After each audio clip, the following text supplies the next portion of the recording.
Valideyn bir övladın onurğasıdır. Bəli.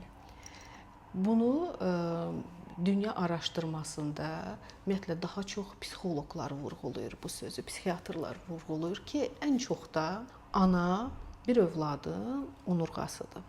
Çünki uşaq daha çox zamanı ana ilə keçirdir. Təbii ki, burada hər iki valideynin rolu var, amma daha çox ana ilə vaxtı keçirdir deyə deyirəm. Valideyn uşaqda onun öz güvənini əlindən alırsa, ay bu necə olacaq, vay bu necə olacaq, o uşağın onurğası əylə-əylə gedir.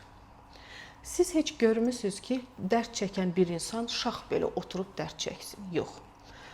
Yəni bir problemi, dərdi olan insan o dəqiqə bükülür, oturur.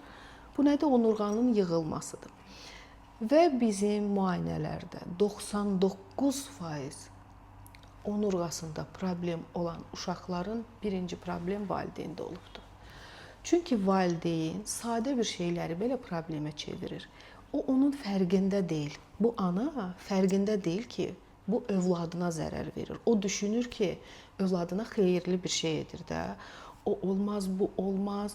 Yəni uşağa olmaz, olmaz, olmaz deyərək uşaq artıq hər bir şeydən təcrid olunur və ana və ya ata öz istəklərini uşağa yeridir və uşaq bunları istəməyərək etdiyi üçün artıq özü-özündə psixoloji problem yaşayır və get-gedə bükülür. Bax, sanki çiyinlər gəlir qabağa. Biraz uşağı buraxın.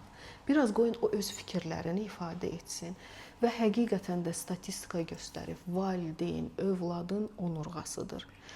Valideyn nə qədər sağlam düşüncəli, valideyn nə qədər ruh yüksəkliyində olsa, hər şeyi bacararıq düşüncəsində olsa, uşaqların da qaməti o qədər düz olur.